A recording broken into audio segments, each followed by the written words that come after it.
Ibu mertua menuduhku mandul hingga menghasut suamiku untuk menceraikanku. Kini aku mendapatkan suami baru yang sayang kepadaku. Lalu ku pamerkan anak kembarku kepada mereka. Lihat saja siapa yang mandul. Halo Bunda, semoga Bunda semuanya dalam keadaan sehat dan bahagia ya. Sebelum masuk ke ceritanya jangan lupa absen terlebih dahulu ya. Bunda-bunda semua dari daerah mana saja. Jangan lupa like, komen dan subscribe channel ini ya. Selamat menonton. Angin sore merayap masuk melalui jendela ruang tamu yang terbuka, membawa aroma tanah basah setelah hujan tipis siang tadi. Rumah ini tidak besar. Dindingnya dicat krem pucat dengan beberapa bagian mulai kusam, tapi bagiku, setiap sudutnya menyimpan kenangan. Ada pot-pot bunga di teras yang kutata rapi, sebagian hasil dari tanganku sendiri, dan di dapur ada rak kayu yang kupasang sendiri demi menaruh koleksi cangkir favoritku. Disinilah aku membayangkan akan membangun keluarga kecilku, dengan tawa anak-anak yang berlarian dan aroma masakan yang mengundang pulang. Setidaknya, itulah impian yang kubawa ketika memutuskan menikah 3 tahun lalu. Namaku Alia Prameswari, 29 tahun, seorang desainer interior freelance yang lebih banyak bekerja dari rumah. Pekerjaanku memberiku waktu luang untuk mengurus rumah, memasak, dan menunggu suamiku pulang kerja. Suamiku, Reza Mahendra, 33 tahun, adalah supervisor di sebuah perusahaan kontraktor. Kami tidak menikah karena cinta yang tumbuh bertahun-tahun, tapi lewat perjodohan keluarga. Awalnya, aku ragu, tapi sikap Reza yang hangat di awal pernikahan membuatku percaya bahwa cinta bisa tumbuh seiring waktu. Ia bukan pria yang pandai merangkai kata manis. Tapi setiap kali ia pulang membawa camilan kesukaanku atau sekadar mengusap kepalaku saat aku lelah, aku merasa dicintai. Namun, sejak tahun kedua pernikahan kami, satu pertanyaan sederhana dari orang-orang mulai menjadi duri yang menusuk hati. Kapan punya anak? Awalnya, aku menjawab sambil tersenyum, doakan saja ya. Tapi lama-kelamaan, pertanyaan itu terasa seperti jarum yang menusuk luka yang belum sembuh. Dan luka itu, sayangnya, paling sering digoreskan oleh satu orang, ibu mertuaku, Bu Ratna. Bu Ratna adalah wanita yang tegas dan suaranya selalu terdengar nyaring, seolah setiap kalimatnya adalah perintah. Tatapannya tajam, dan meski mulutnya sering tersenyum, kata-kata yang keluar jarang terasa manis. Ia tinggal di rumahnya sendiri, tapi kunjungannya ke rumah kami seperti jadwal rutin yang tak pernah terlewat setiap minggu. Dan setiap kedatangannya, aku tahu akan ada saja komentar yang membuatku ingin menghindar. Sore itu, aku sedang menyapu ruang tamu ketika bel pintu berbunyi. Begitu kubuka, Bu Ratna berdiri di ambang pintu, mengenakan kebaya biru muda dan tas tangan yang tampak mahal. Senyum tipis menghiasi bibirnya, tapi bukan senyum yang membuat hati hangat. "Assalamualaikum," ucapnya datar. "Waalaikumsalam, Bu. Silakan masuk," jawabku, memaksakan keramahan. Ia duduk di sofa, menaruh tasnya di samping, lalu matanya langsung berkeliling ruangan, seolah memeriksa apakah ada yang berubah. "Kamu belum hamil juga ya, Li?" tanyanya tiba-tiba. Nada suaranya seperti seorang guru yang memarahi murid. Aku menelan ludah, mencoba menjaga nada suaraku tetap tenang.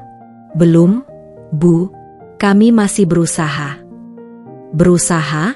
Sudah 3 tahun, Li. Zaman sekarang, kalau perempuan sehat, setahun pun bisa." Jangan-jangan, ia menatapku lama, lalu menghela napas panjang. "Ah, sudahlah." Aku tahu ia sengaja menggantung kalimat itu, dan itu membuat dadaku semakin sesak. Tanganku yang memegang sapu mulai bergetar. "Bu, dokter bilang kondisi kami baik-baik saja. Mungkin memang belum rezeki atau bukan, kalau perempuan itu subur, pasti cepat. Anakku itu sehat, tidak pernah ada masalah," potongnya tajam. Kata-katanya bagai tamparan di wajah. Aku terdiam, berusaha keras menahan air mata yang sudah menggenang. Aku mencoba mengalihkan pembicaraan, menawari teh dan kue, tapi suasana sudah dingin sejak awal. Tak lama kemudian, ia pamit dengan alasan ada urusan lain, meninggalkanku sendirian di ruang tamu yang terasa lebih sepi dari biasanya. Malamnya, Reza pulang sekitar pukul 8. Aku menunggunya di meja makan, berharap ia akan mengerti dan membelaku. Begitu ia duduk, aku langsung menceritakan kunjungan ibunya. "Za, tadi mama datang. Dia bilang aku mungkin mandul." Reza menghentikan gerakan sendoknya, menghela napas panjang. "Li, kamu jangan terlalu baper. Mama cuma khawatir." "Khawatir?" Dia menuduh aku mandul. "Za?" Suaraku meninggi tanpa sadar. Reza menatapku sebentar lalu mengusap wajahnya. "Ya, tapi kenyataannya kita memang belum punya anak." Aku menatapnya tak percaya. "Jadi kamu juga berpikir aku penyebabnya?" Tanyaku lirih. Ia terdiam. Dan diamnya itu jauh lebih menyakitkan daripada jawaban apapun. Sejak malam itu, aku mulai menyadari hal-hal kecil yang dulu kuabaikan.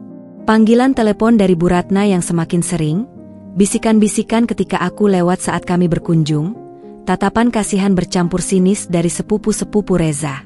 Semua itu membuatku merasa seperti tamu tak diundang di hidup suamiku sendiri. Aku masih mencoba bertahan, meyakinkan diriku bahwa badai ini akan reda, bahwa Reza akan tetap berdiri di sisiku. Tapi di sudut hatiku, rasa takut itu tumbuh seperti benih yang mulai mengakar, takut bahwa suatu hari, tuduhan Bu Ratna akan menjadi kenyataan yang Reza percayai. Dan yang tidak kusadari saat itu, hari ini hanyalah awal. Badai besar yang bisa menghancurkan hidupku sedang mengumpulkan kekuatannya, menunggu saat yang tepat untuk menerjang. Matahari siang itu menusuk mata, memantul dari kap mobil yang berjejer di halaman rumah Bu Ratna. Udara panas bercampur aroma sate yang dibakar di belakang rumah, menandakan pesta keluarga besar benar-benar sedang berlangsung. Aku duduk di kursi penumpang, diam saja, sementara Reza memarkir mobil di sisi kanan halaman. Jantungku berdetak cepat sejak kami keluar dari rumah, seakan tubuhku tahu ada badai yang menunggu di dalam. "Li, ingat ya, kita cuma sebentar.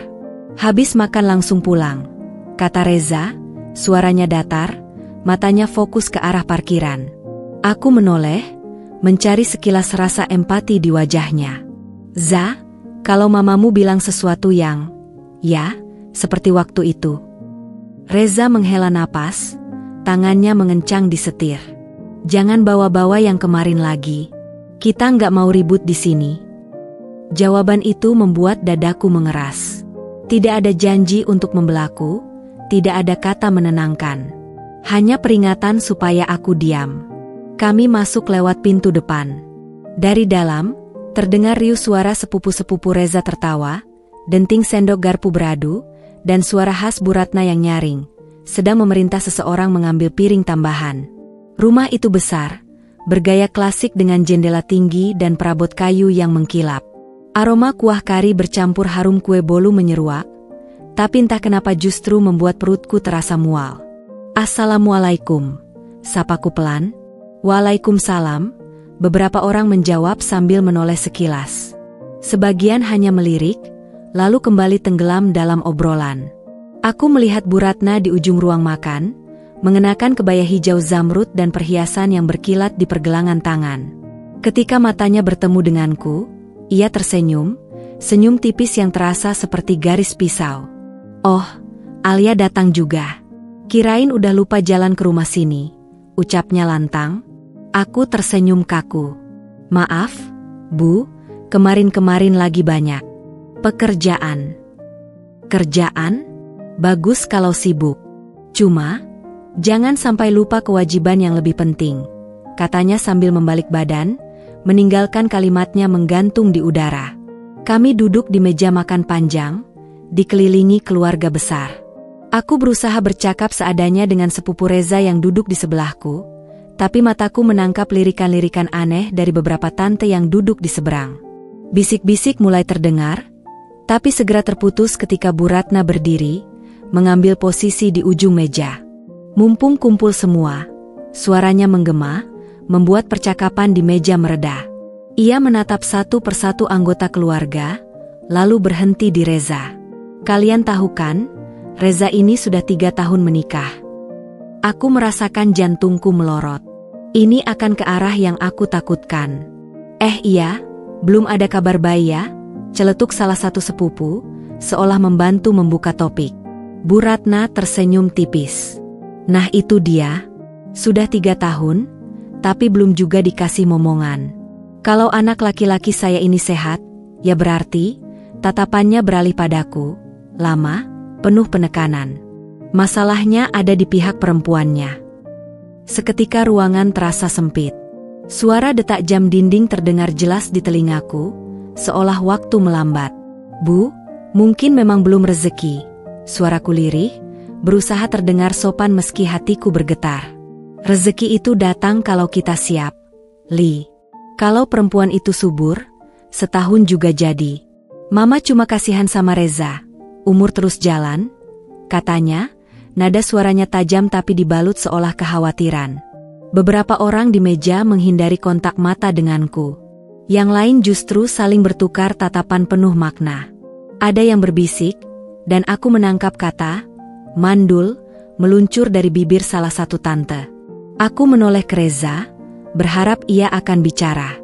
Tapi ia hanya menghela napas, lalu berkata, Mama, kita kan belum tahu pasti penyebabnya. Mungkin memang harus diperiksa lagi. Kalimatnya membuatku membeku. Itu bukan pembelaan, itu membuka ruang bagi tuduhan itu untuk dianggap benar. Bu Ratna tersenyum puas. Betul. Mama cuma nggak mau lihat anak mama buang waktu. Banyak perempuan di luar sana yang bisa kasih kamu keturunan. Dadaku berdenyut sakit. Aku ingin menjawab, ingin melawan, tapi lidahku keluh. Kalau aku bersuara, aku tahu air mata akan jatuh, dan aku tidak mau mereka melihatku hancur. Aku bangkit, kursiku berderit keras, membuat beberapa orang menoleh. Permisi, saya ke kamar mandi sebentar, ucapku, tapi langkahku justru mengarah ke teras. Di luar, udara panas menyambut. Aku berdiri memandang jalanan sepi, mencoba bernapas. Dari dalam rumah, suara tawa kembali pecah, seolah apa yang baru saja terjadi hanyalah hiburan kecil di tengah makan siang. Aku memegang pagar, merasakan besi panas di telapak tanganku. Dadaku penuh, marah, malu, sakit, dan dikhianati. Dan di dalam, Reza tetap duduk di meja itu. Bersama ibunya. Bersama tuduhan itu. Tanpa mencoba menghentikannya. Aku tidak tahu saat itu, tapi kejadian hari ini adalah lubang pertama di fondasi pernikahan kami. Lubang yang akan membesar, meretakkan segalanya, sampai satu hari nanti semuanya runtuh. Hujan turun deras malam itu. Bunyi air yang menghantam atap genting bercampur dengan suara detik jam dinding yang terasa lebih lambat dari biasanya. Aku duduk di ruang tamu, lampu menyala redup, televisi menyala tapi tanpa suara. Pukul sudah hampir 11 malam, dan Reza belum juga pulang. Nomor ponselnya sudah 2 kali kuhubungi, hanya masuk ke nada sambung, lalu mati. Dulu, aku akan panik. Sekarang, aku hanya diam, memandang pintu, mencoba membiasakan diri dengan kursi kosong di seberang meja makan. Begini sekarang rutinitasku, memasak, menunggu, lalu makan sendiri. Pagi tadi, aku masih mencoba bicara padanya. Saat ia duduk terburu-buru mengenakan dasi, aku menanyakan, Za, kamu pulang larut terus. Ada yang berubah di kantor? Ia tidak menatapku, hanya merapikan dasi di cermin. Banyak proyek. Kalau kamu nggak mau pusing, jangan terlalu banyak tanya. Nada itu seperti pintu yang ditutup di depanku, dan aku berdiri di luar tanpa kunci. Aku pikir hanya itu yang akan aku hadapi. Tapi siang tadi, pesan dari Rani kembali datang. Li, aku nggak tahu harus ngomong atau nggak. Tapi aku lihat Tante Ratna makan siang sama Reza di kafe. Mereka sama perempuan muda, cantik, kayaknya teman mama. Mereka kelihatan akrab banget. Pesan itu membuat tubuhku dingin, meski matahari di luar membakar kulit. Aku mencoba menenangkan diri dengan berpikir mungkin itu urusan kerja, mungkin kebetulan. Tapi di lubuk hati, aku tahu, Bu Ratna tidak pernah melakukan sesuatu tanpa tujuan. Kepulangannya malam itu membawa aroma parfum asing. Bukan parfumku, dan bukan aroma kantor. Reza langsung menuju kamar mandi, lalu keluar sambil mengambil laptop tanpa menoleh padaku. "Kamu sudah makan?" tanyaku, berusaha menahan nada curiga. "Sudah," jawabnya singkat, lalu menyalakan laptop. Matanya fokus ke layar, seolah aku hanyalah perabot rumah yang tak memerlukan perhatian. Aku berdiri di dapur, memandang punggungnya. Punggung yang dulu menjadi tempatku bersandar, kini terasa asing, jauh, tak lagi mau membalik untuk melihatku. Kata-kata Bu Ratna di rumahnya tempo hari kembali berdengung, tapi kini ditambah dengan satu bayangan baru, wajah perempuan yang mungkin sedang ia siapkan sebagai penggantiku. Beberapa hari kemudian, jarak itu semakin jelas. Ia mulai menginap di luar kota, katanya karena urusan proyek mendadak. Tidak ada pesan, sudah sampai, atau jaga diri, seperti dulu. Hanya kesunyian yang mengisi malam-malamku. Di tengah kesepian itu, aku mulai sadar, pernikahan kami seperti gelas yang sudah retak. Meski masih berdiri di meja, setiap tetes air yang masuk hanya membuatnya pecah sedikit demi sedikit. Yang membuatku lebih sakit adalah ini bukan hanya tentang Reza. Ini tentang Bu Ratna yang dengan sabar, tanpa pernah meninggikan suara, mengatur langkah demi langkah ke arah kehancuran rumah tangga kami. Dan Reza, suamiku, tidak menutup pintu itu, dia membiarkannya terbuka lebar. Malam itu, saat aku memandangi tempat tidur kami yang terasa begitu luas, aku tahu, jarak ini bukan lagi sekadar kebetulan atau kesibukan. Ini adalah jarak yang sengaja dibuat, perlahan, hingga satu hari nanti aku akan sadar aku sendirian, bahkan sebelum benar-benar ditinggalkan. Hari itu Sabtu sore, langit kelabu seolah mencerminkan isi hatiku. Udara lembab memenuhi ruang tamu, sementara aku sibuk menata buku-buku di rak, mencoba mengalihkan pikiran dari rasa cemas yang belakangan jadi teman akrabku. Tanganku baru saja menumpuk 3 novel di ujung rak ketika ponsel di meja berdering. Nama Rani tertera di layar, dan entah kenapa dadaku langsung berdegup lebih cepat. Suara Rani terdengar terburu-buru, bahkan nyaris berbisik. "Li, kamu lagi di rumah?" Aku nggak tahu harus ngomong atau enggak, tapi aku barusan lihat Reza di mall. Dia sama perempuan itu lagi, yang waktu itu makan siang sama Tante Ratna. Aku mematung. Suara hujan yang mulai rintik-rintik di luar, seperti mengisi jeda panjang di antara kami. "Kamu yakin itu dia?" tanyaku akhirnya, berusaha terdengar tenang meski jari-jariku mulai bergetar. Aku nggak mungkin salah lihat. Mereka duduk di kafe, berdua, kelihatan dekat. Dia bahkan megang tangannya. Kalimat itu membuat napasku tercekat. Telepon terputus, dan dunia seolah mengecil. Buku-buku di tanganku terasa seperti batu, berat dan dingin. Aku tahu kalau aku pergi sekarang, aku akan menemukan sesuatu yang selama ini kutakutkan. Tapi aku juga tahu, kalau aku diam, aku akan terus hidup dalam penjara kecurigaan.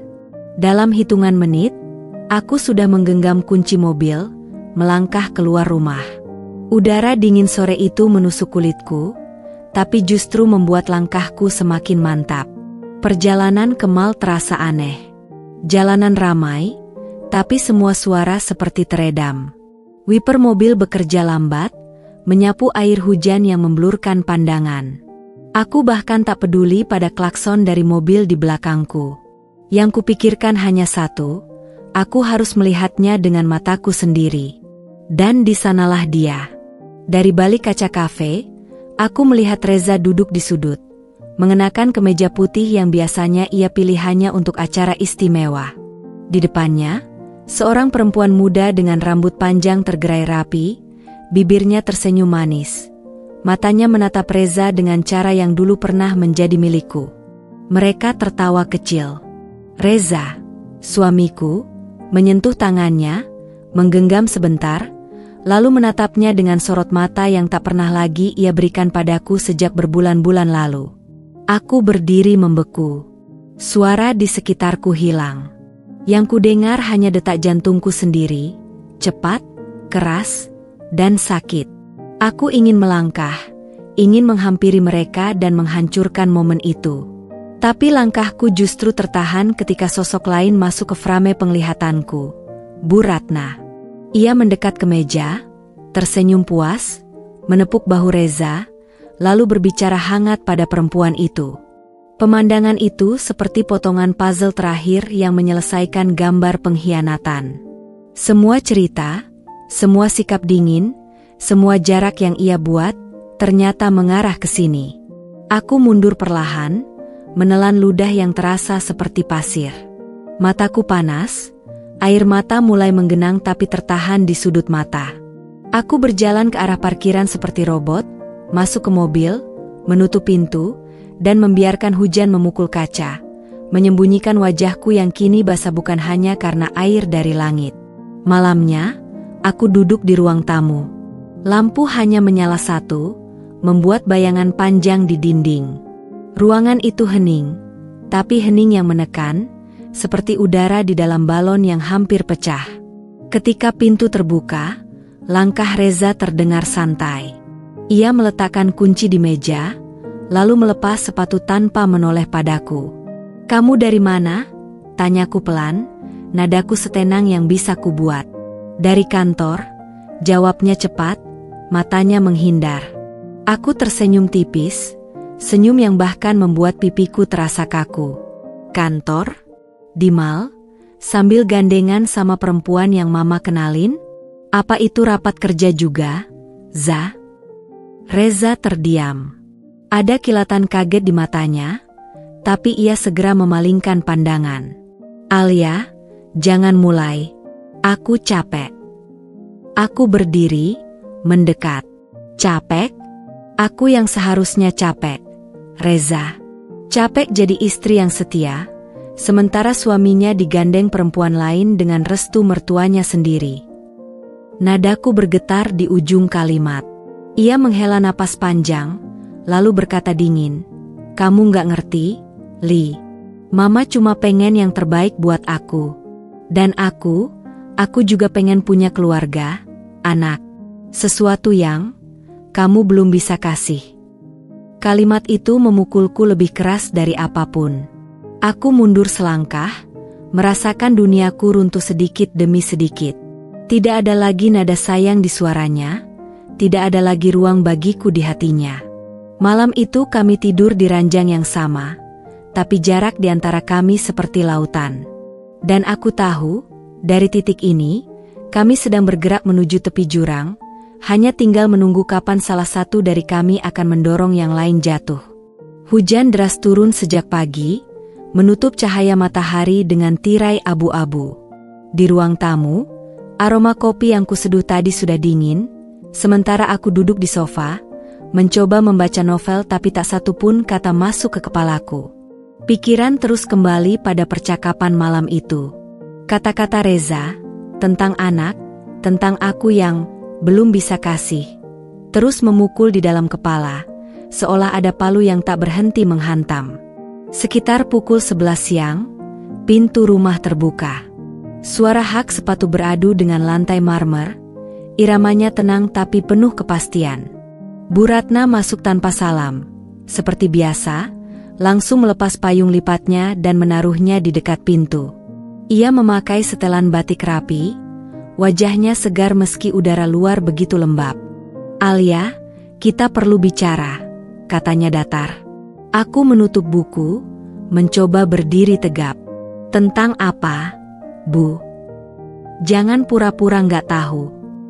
Ia berjalan ke arah kursi, duduk, lalu merapikan lipatan rok batiknya. "Aku lihat kamu kemarin di mall. Kamu datang diam-diam, lalu pergi tanpa menyapa. Kenapa? Malu?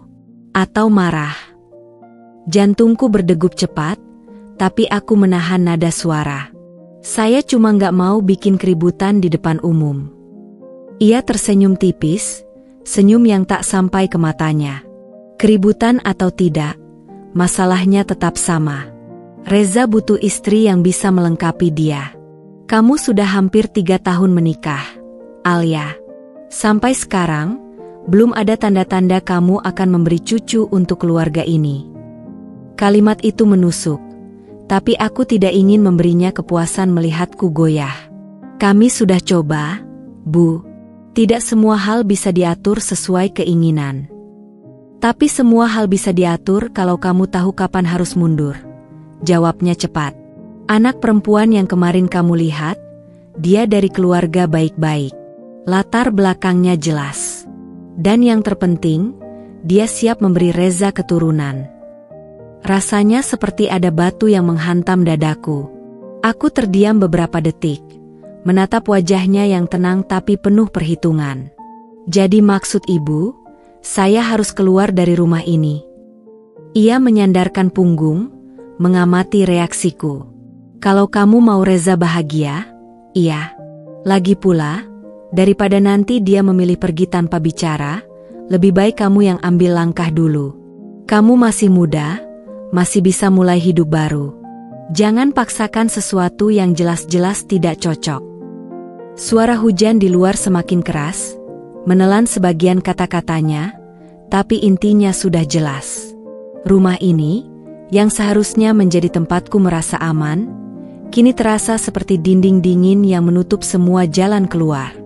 Aku mencoba menahan air mata, tapi panasnya sudah memenuhi kelopak mata. Reza pulang siang itu, basah kuyup, dan suasana langsung berubah hening ketika ia melihat kami duduk berhadapan. Ia meletakkan tas kerja, lalu menatapku sebentar sebelum mengalihkan pandang ke ibunya. Mama, sebaiknya jangan bahas ini sekarang, katanya. Suaranya terdengar lelah tapi juga tidak berpihak padaku. Aku menunggu tatapannya, menunggu setidaknya sedikit pembelaan. Tapi yang kudapat hanyalah punggungnya ketika ia berjalan ke kamar. Bu Ratna bangkit, meraih tas tangannya, lalu berdiri di depanku.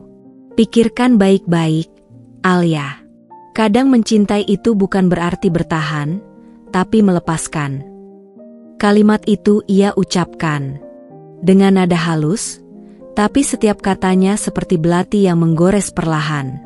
Ketika pintu menutup di belakangnya, aku masih duduk di sofa, kaku, memandangi genangan air hujan di lantai dekat pintu masuk. Di luar, langit tetap kelabu. Di dalam, rasanya lebih gelap lagi.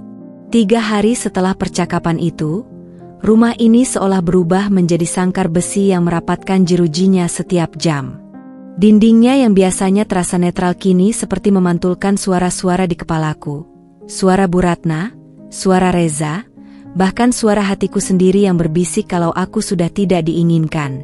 Setiap langkah kakiku di lantai marmer terdengar terlalu nyaring, seperti mengganggu keheningan yang rapuh.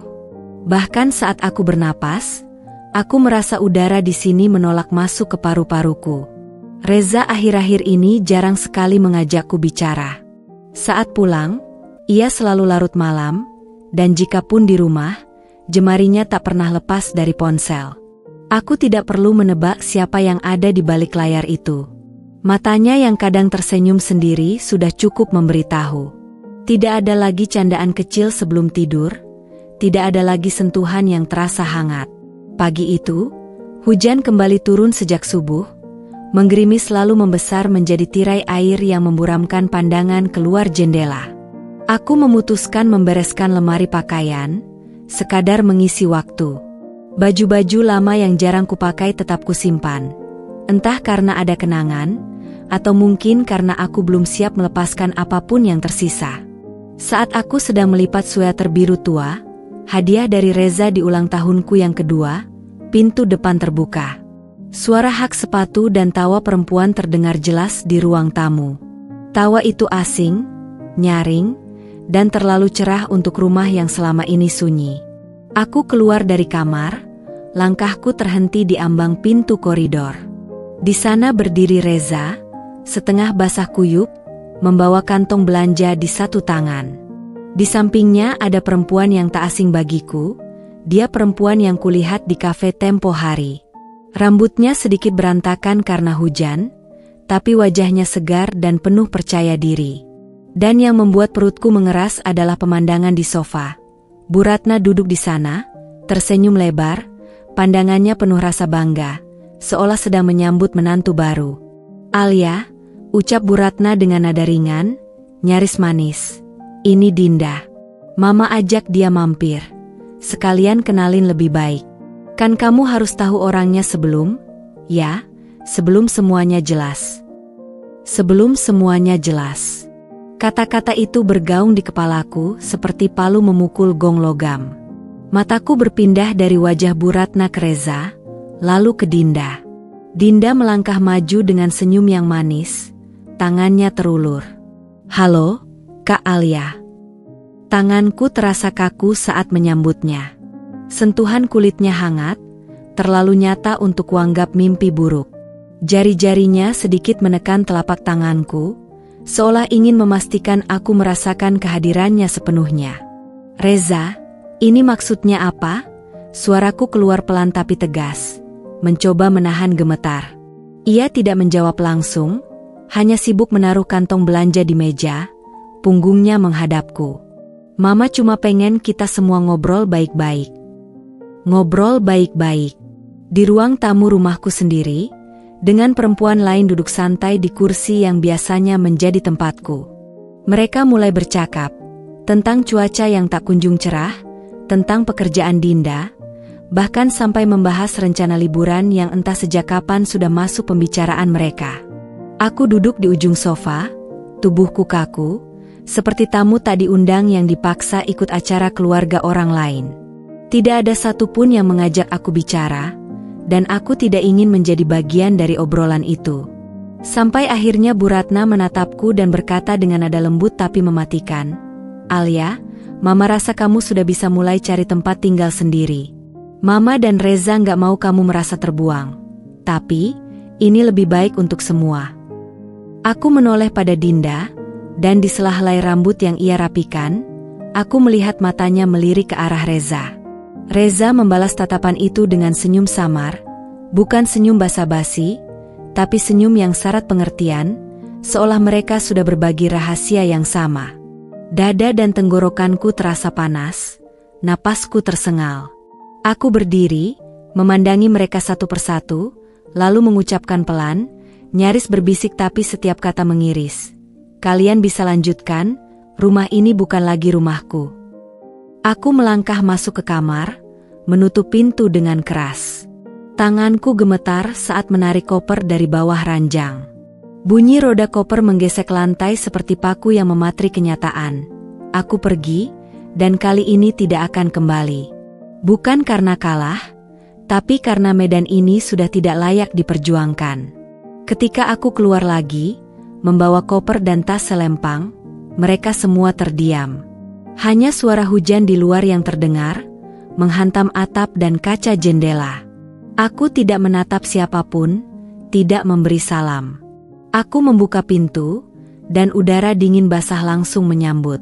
Hujan turun lebih deras dari sebelumnya, membasahi rambut dan jaketku. Langkahku cepat. Seakan setiap detik yang kuhabiskan di sini adalah sisa napas yang membebani paru-paruku.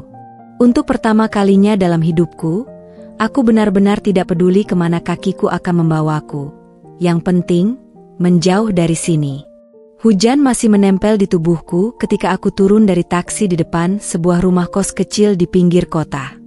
Jalanan becek, lampu jalan memantulkan warna kuning pucat di genangan air. Pemilik kos, perempuan parubaya dengan wajah lelah, membuka pintu, menyambutku tanpa banyak tanya. Mungkin karena ia sudah terbiasa melihat orang datang dengan koper dan mata sembab. Kamar yang kutempati hanya berisi satu ranjang besi, lemari kecil, dan meja tulis dengan cat yang mulai mengelupas. Bau lembab langsung menyergap, bercampur dengan aroma kapur barus dari lemari. Aku meletakkan koper di sudut ruangan, duduk di ranjang, dan baru saat itu aku sadar betapa sunyinya tempat ini. Tidak ada suara langkah di lantai marmer, tidak ada suara pintu dibuka tanpa salam, tidak ada tatapan yang mengukur keberadaanku. Hanya suara hujan di luar, menetes pelan dari talang yang bocor. Kupandangi langit-langit yang bercak-bercak air. Mataku panas, tapi air mata yang keluar terasa berbeda dari sebelumnya. Ini bukan tangisan karena kalah atau diusir, ini adalah pelepasan, seperti menumpahkan racun yang terlalu lama menetap di dalam tubuh. Malam itu aku duduk di tepi ranjang, memegang ponsel. Pesan-pesan dari Reza hanya berisi kalimat singkat, "Jaga diri." Tidak ada permintaan untuk kembali. Tidak ada penjelasan. Dan entah kenapa, itu membuat hatiku semakin mantap.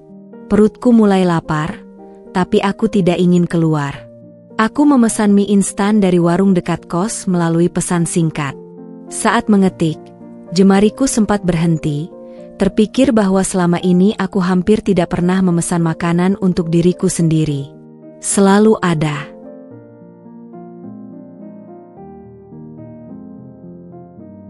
Reza, selalu ada orang lain yang mengatur. Malam ini, aku memutuskan untuk makan karena aku ingin, bukan karena seseorang menyuruh atau mengingatkan. Ketika mie hangat itu tiba, aku memakannya pelan-pelan. Rasanya sederhana, bahkan cenderung hambar, tapi ada rasa aneh yang mengisi dada. Rasa bahwa ini milikku, hidupku, keputusanku, porsiku. Di luar, hujan mulai reda, menyisakan aroma tanah basah yang masuk dari jendela kecil. Aku berdiri, membuka kunci jendela itu, membiarkan udara malam menyentuh wajahku. Gelap di luar tidak lagi menakutkan. Justru di kegelapan ini, aku merasa punya ruang untuk bernapas. Aku belum tahu besok akan bagaimana. Aku belum tahu di mana aku akan bekerja, atau bagaimana aku akan membayar sewa bulan depan. Tapi untuk pertama kalinya dalam waktu yang lama, aku merasa bahwa apapun yang terjadi nanti akan menjadi pilihanku sendiri. Dan mungkin, hanya mungkin, itu lebih berharga daripada apapun yang kutinggalkan. Matahari belum sepenuhnya naik ketika suara azan subuh dari masjid kecil di ujung gang membangunkanku. Cahaya pucat masuk melalui celah gorden, menyingkap debu yang melayang di udara. Punggungku pegal karena tidur di kasur tipis, tapi bukan itu yang membuatku bangun lebih awal. Ada rasa resah yang mendesak dari dalam, seperti tubuhku tahu aku tak bisa lagi membuang waktu. Kepalaku masih berat. Sisa mimpi yang samar-samar menggabungkan wajah Reza, senyum Dinda, dan tatapan dingin Bu Ratna. Mereka hadir bersamaan, membuatku bangun dengan dada yang sesak. Aku duduk di tepi ranjang, memegang ponsel, membuka daftar kontak. Jemariku berhenti di nama Bunda. Beberapa kali aku hampir menekan, tapi bayangan suara ibuku yang penuh kekhawatiran membuatku ragu. Aku tidak ingin ia tahu dalam keadaan seperti ini. Aku ingin, setidaknya, saat aku menghubunginya nanti, aku sudah punya cerita bahwa aku baik-baik saja.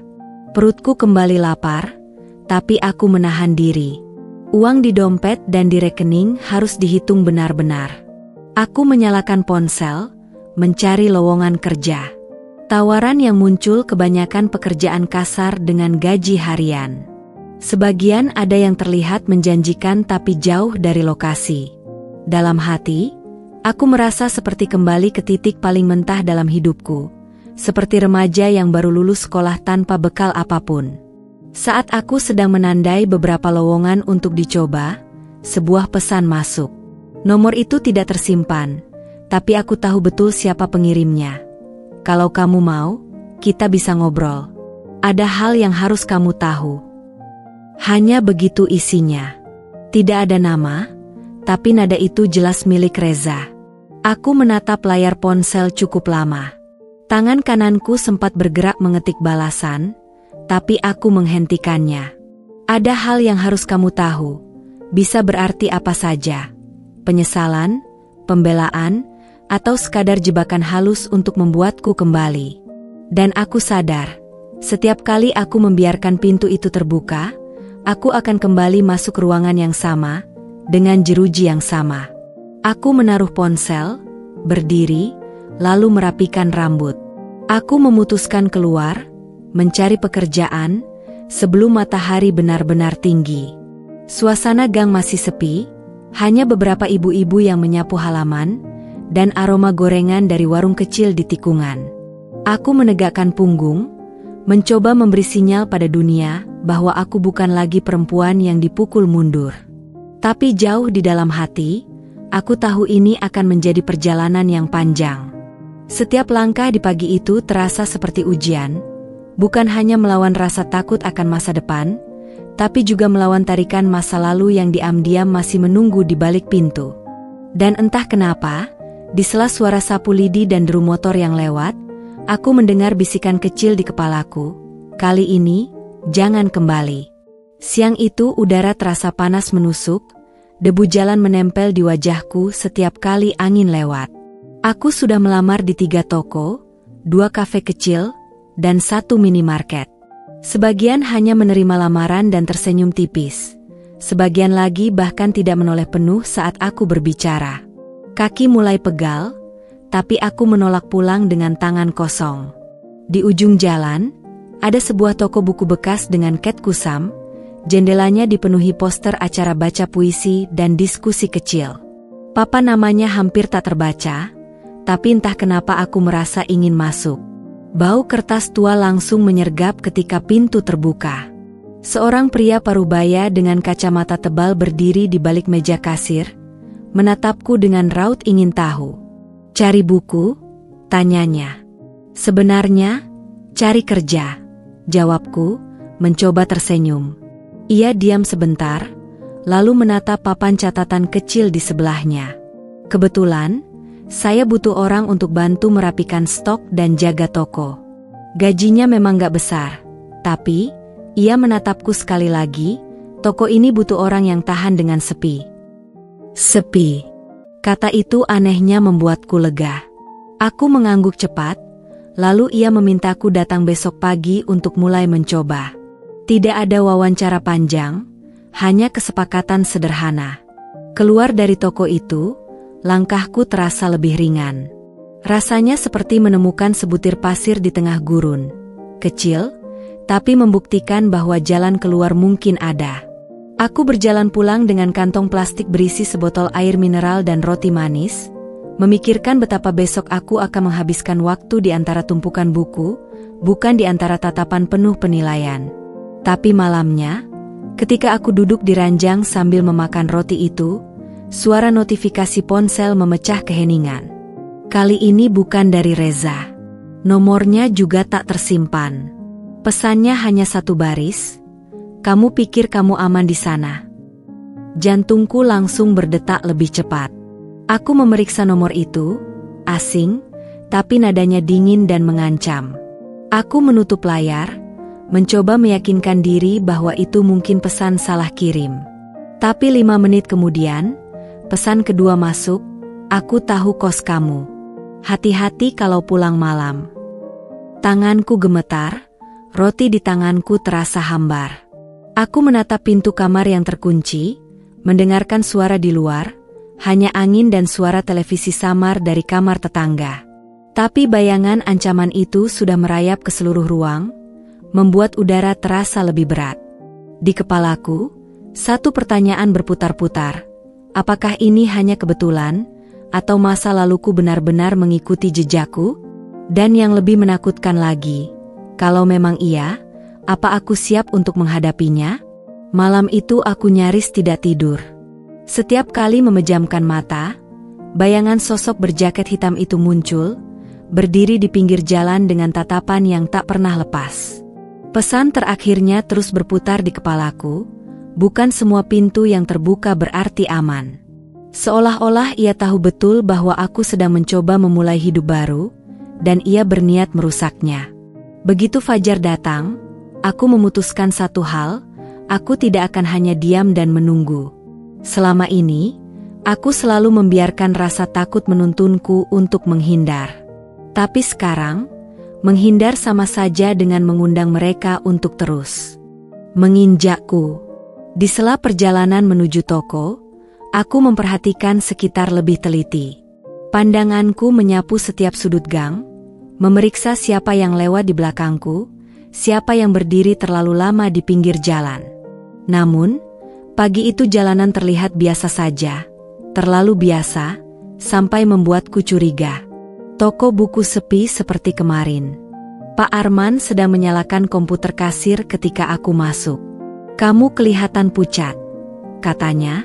Aku hanya tersenyum tipis, tidak ingin menjelaskan apa yang terjadi.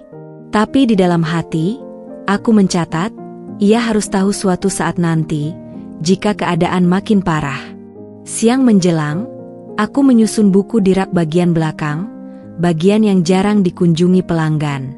Di sela-sela itu, aku membuka ponsel dan mencari cara melacak nomor anonim yang mengirim pesan kemarin. Semua artikel yang kubaca memberi jawaban yang sama, tidak mudah melacak tanpa bantuan pihak berwenang. Dan itu berarti harus membuat laporan polisi, sesuatu yang masih kupertimbangkan, karena aku tahu risikonya jika berita ini sampai ke telinga orang yang salah. Saat aku sedang menata buku, bel pintu berbunyi. Sekilas aku mengintip dari selarak. Bukan pelanggan biasa, ia tinggi, mengenakan hoodie abu-abu kali ini. Aku tidak bisa melihat wajahnya jelas karena ia menunduk. Tapi gerak tubuhnya terasa terlalu familiar. Ia mondar-mandir di antara rak, pura-pura melihat buku, lalu berhenti di sudut ruangan dengan punggung menghadapku. Aku merasakan bulu kuduku berdiri. Tanganku berhenti memegang buku, jantungku berdetak kencang. Beberapa detik kemudian, ia mengeluarkan ponsel, mengarahkannya ke kaca jendela, lalu menunduk lagi. Aku tidak yakin apakah ia memotretnya atau hanya mengetik pesan. Keinginanku untuk diam di tempat bertarung dengan dorongan untuk melangkah maju. Akhirnya, aku pura-pura menuju meja kasir, melewati jarak beberapa meter darinya. Saat aku melangkah, ia tiba-tiba menoleh. Pandangan kami bertemu. Mata itu, aku mengenalnya. Dingin, menghitung, dan penuh sesuatu yang tidak kukenal namanya selain bahaya. Tanpa membeli apapun, ia keluar. Pak Arman yang berdiri di kasir hanya menatap punggungnya sampai pintu menutup. Orang itu lagi, gumamnya. Suaranya rendah, tapi cukup untuk membuatku menoleh. Lagi? Dia pernah kesini sebelumnya? Tanyaku cepat. Pak Arman menghela napas. Beberapa kali. Selalu datang, melihat-lihat, tapi jarang beli.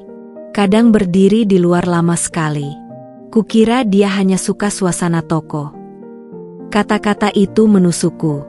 Suka suasana toko, atau suka mengamatiku?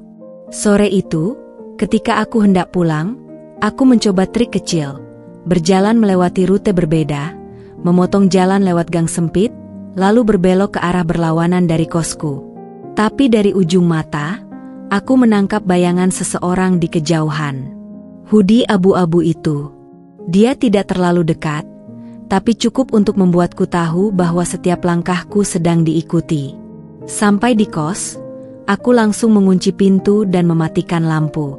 Nafasku memburu, bukan hanya karena rasa takut, tapi juga karena satu kesadaran baru, ini bukan sekadar orang asing. Ada motif di balik semua ini, dan aku harus tahu sebelum semuanya terlambat. Malamnya, aku menerima pesan baru, kalau kamu mau tahu kenapa, buka laci meja toko besok. Aku menatap layar ponsel, jantungku berdetak seperti genderang perang. Untuk pertama kalinya, aku merasa permainan ini baru saja dimulai, dan aku tidak tahu apakah aku siap menjadi bagian di dalamnya. Pagi itu, langkahku menuju toko terasa seperti menyeret beban yang tak kasat mata. Langit cerah, matahari memantulkan cahaya hangat di aspal, tapi hawa di sekelilingku dingin yang bukan berasal dari udara pagi, melainkan dari sesuatu yang lebih dalam. Kata-kata di pesan semalam terus bergema di kepalaku, memukul ritme yang membuat telapak tanganku berkeringat. Buka laci meja toko besok. Begitu memasuki toko, aroma buku-buku tua langsung menyergap hidungku.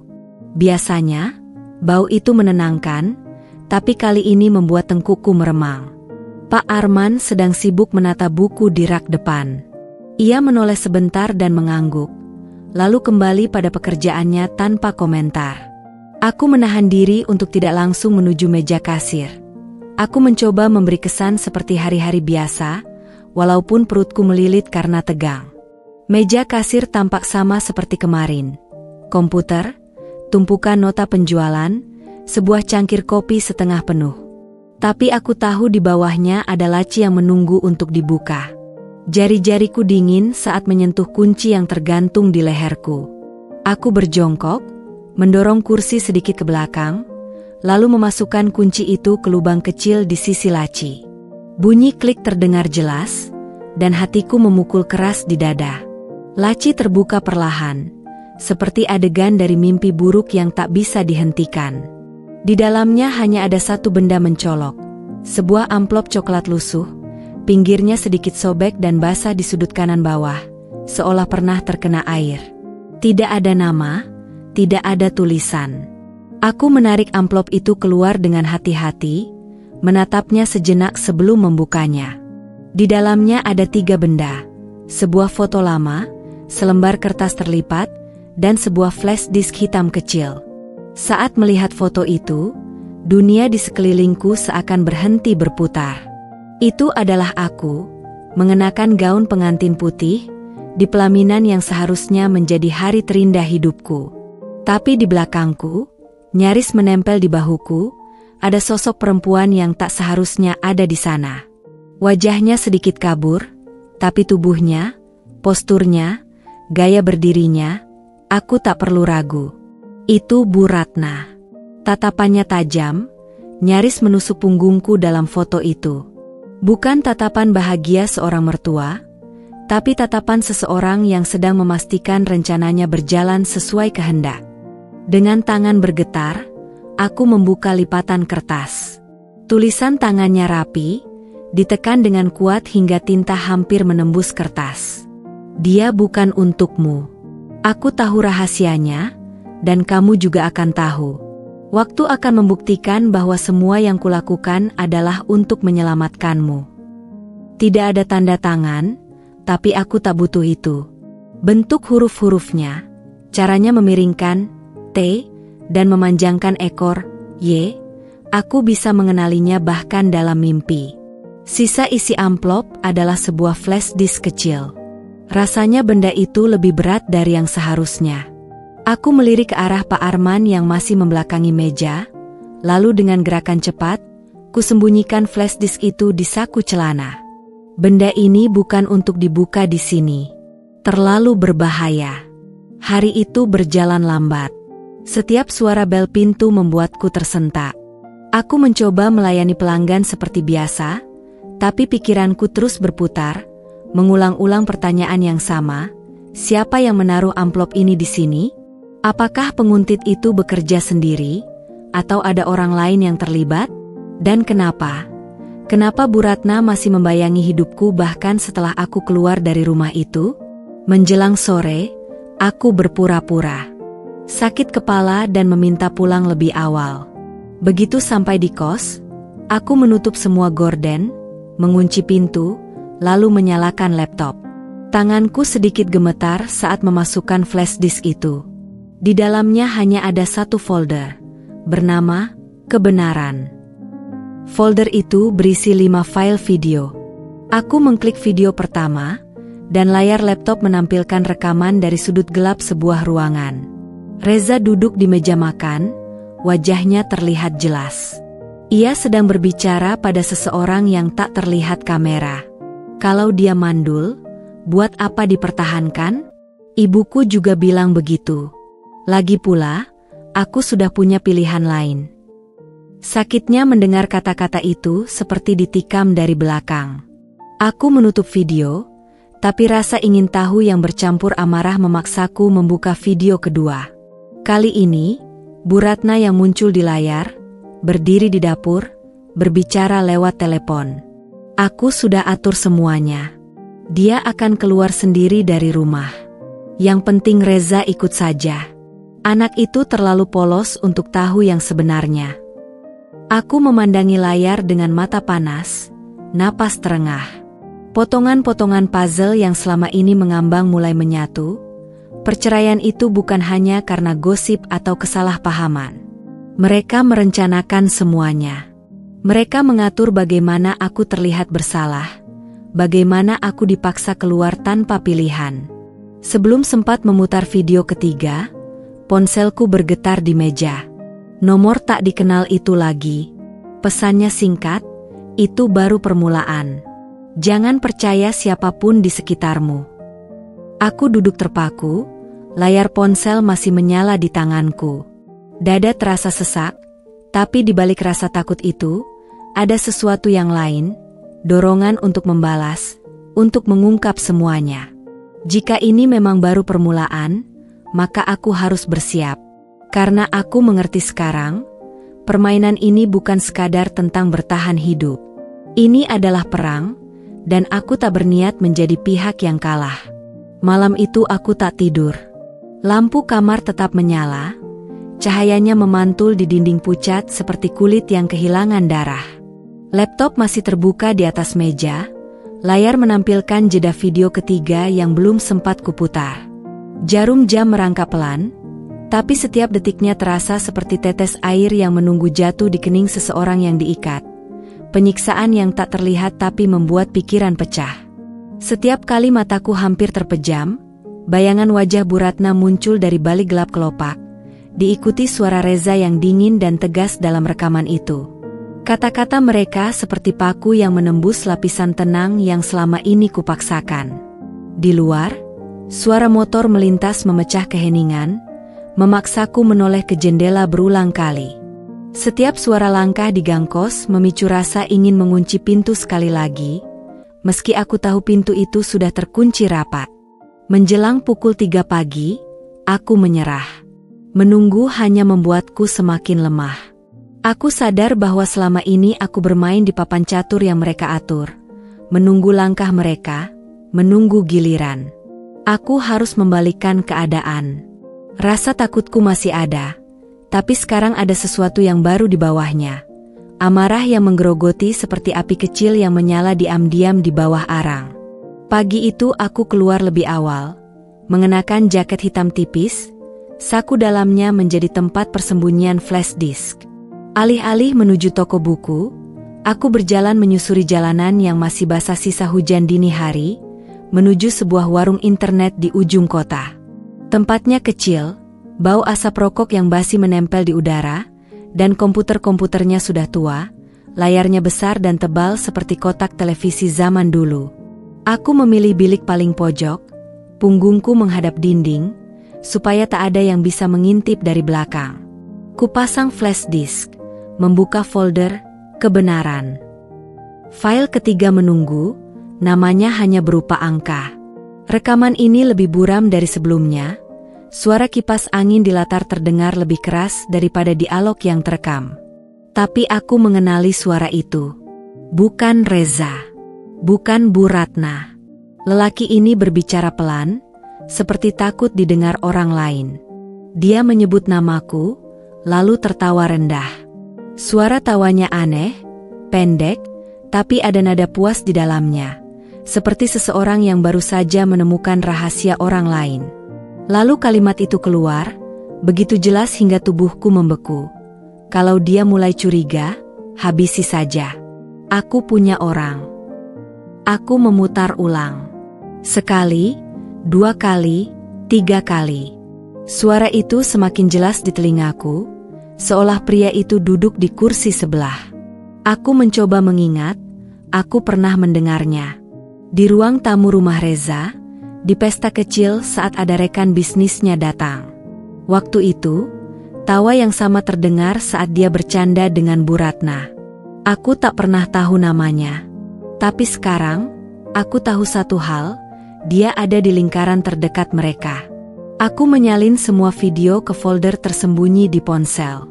Saat keluar dari warnet, udara pagi yang seharusnya segar justru terasa menekan, membuat napas lebih berat.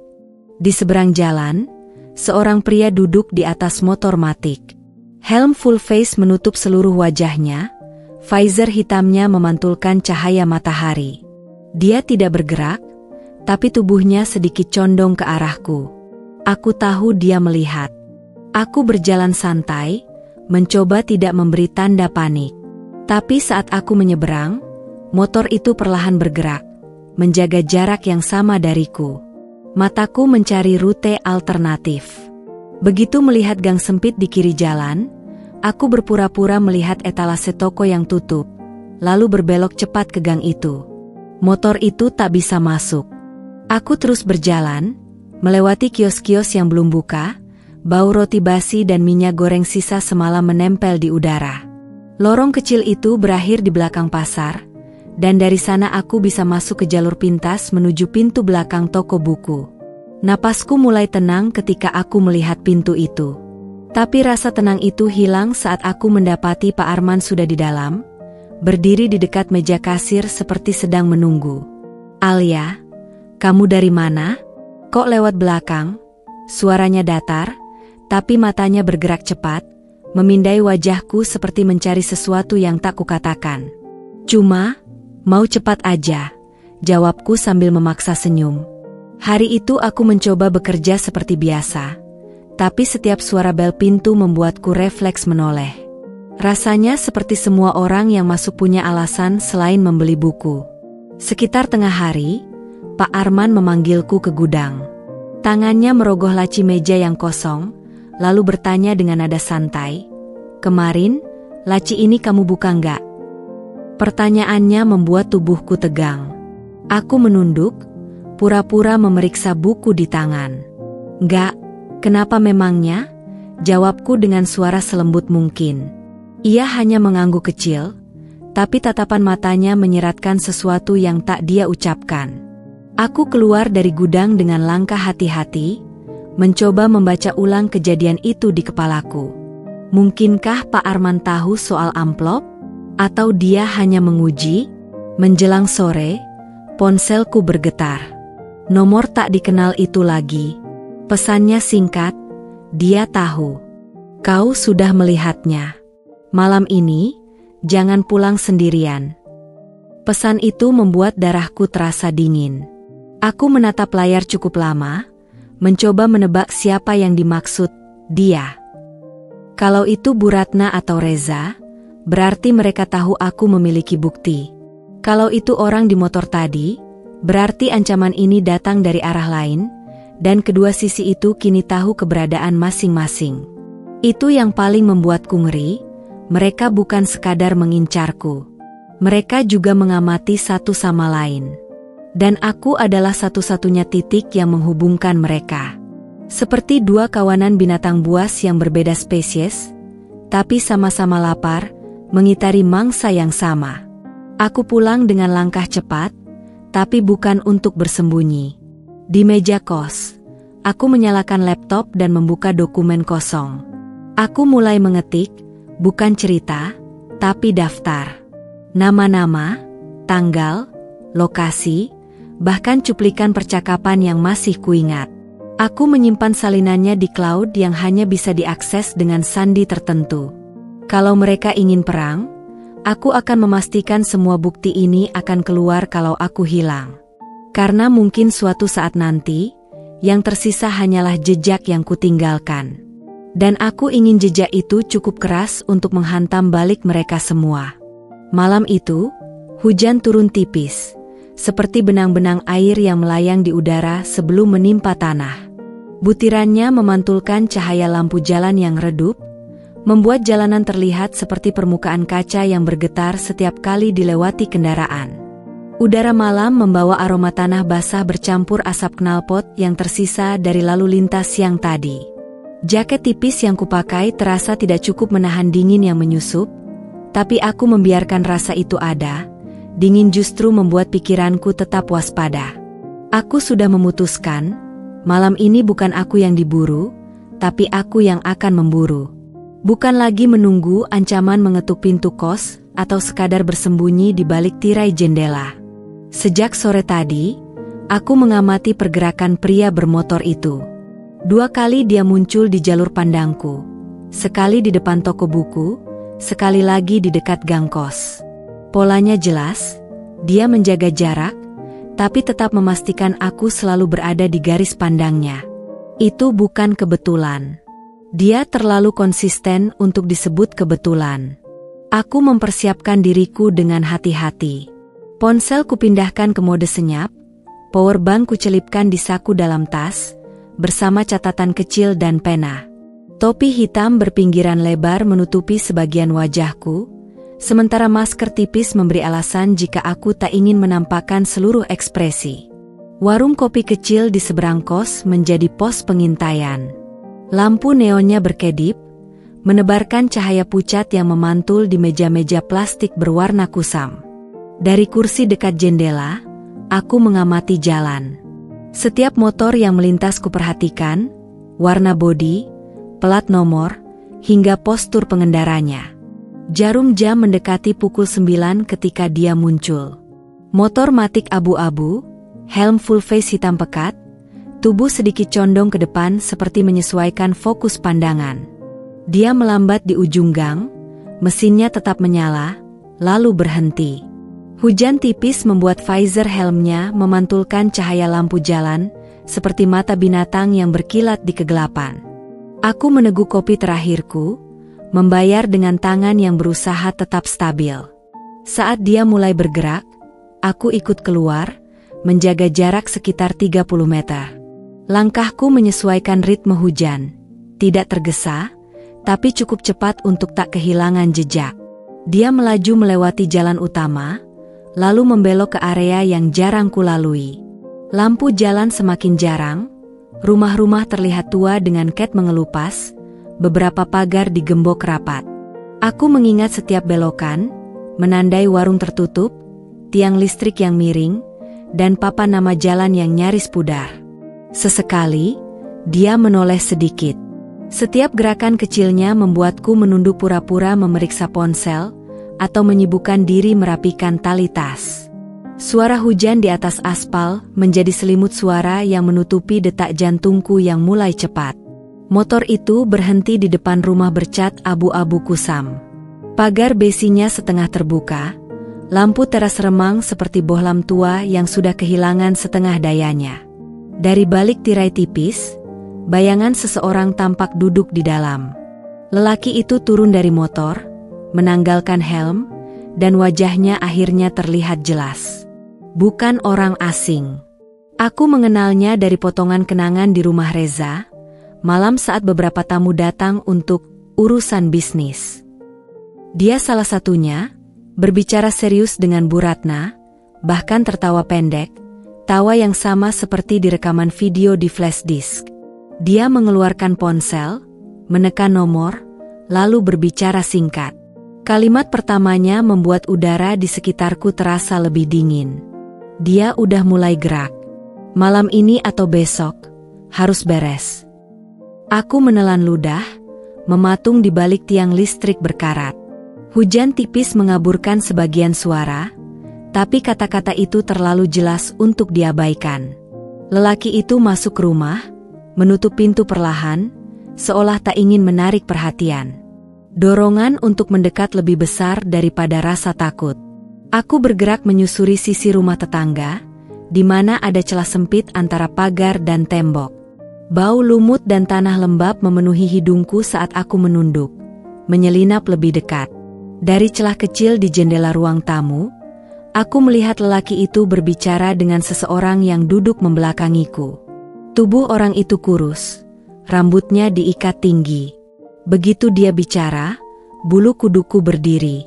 Aku pernah mendengar suara ini, perempuan yang menelepon Reza di malam-malam penuh rahasia, yang dulu kupikir hanya rekan bisnis. Kalau sampai dia bawa bukti ke polisi, kita semua selesai, kata perempuan itu.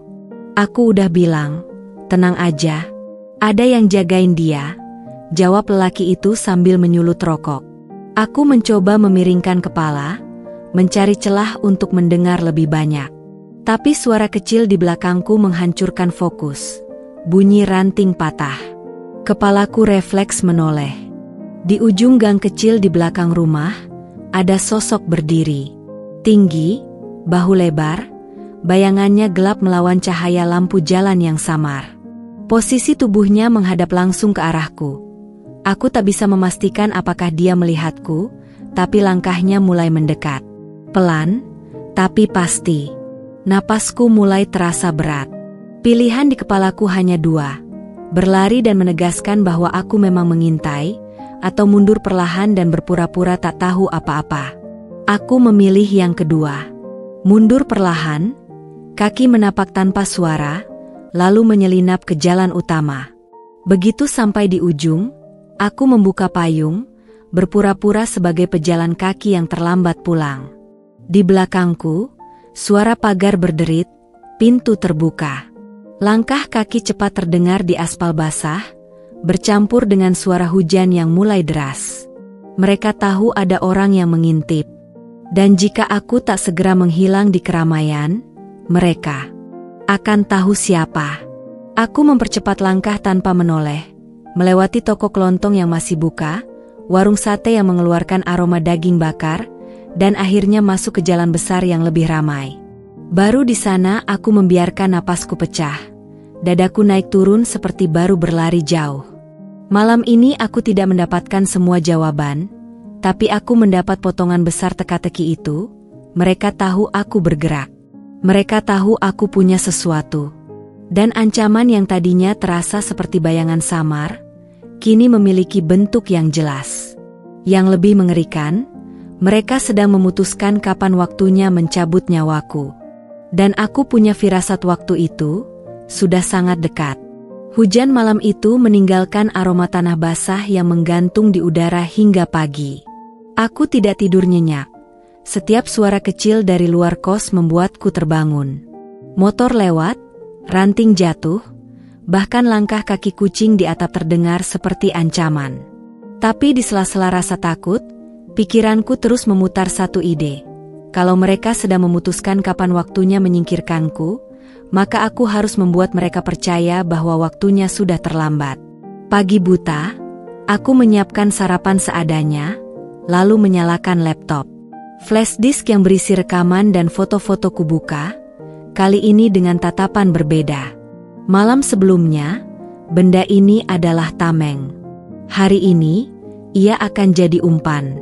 Aku memilih beberapa file yang cukup jelas untuk mengaitkan Reza, Bu Ratna, dan pria bermotor itu, tapi tidak semua.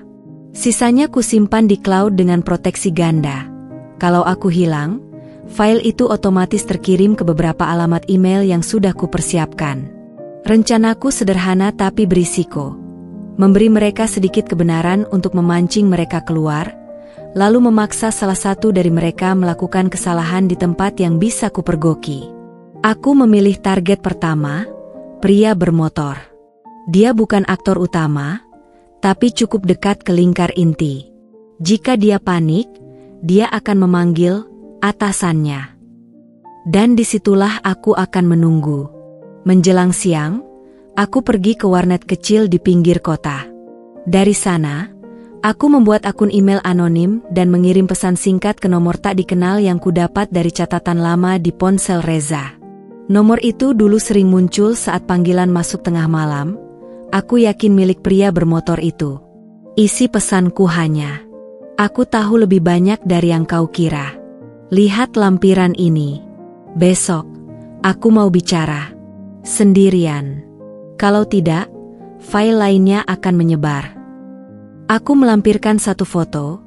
Dia sedang duduk di ruang tamu rumah Bu Ratna, dengan Reza di latar belakang.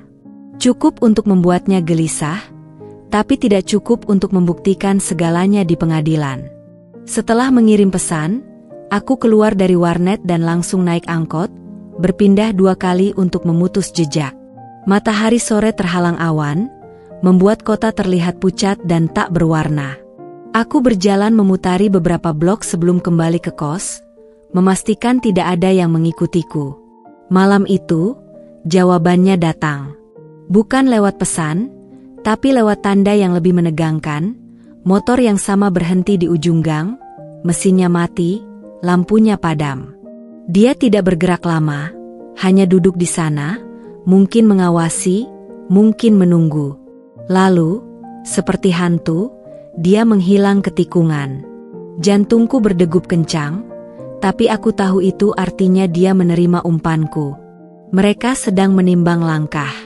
Aku juga harus bersiap. Aku menyiapkan tas kecil berisi senter, ponsel cadangan, powerbank, buku catatan, dan flash disk dummy, isi kosong tapi terlihat penuh. Kalau rencanaku berhasil, Tas ini akan menjadi alasan mereka membawaku ke tempat yang kuinginkan.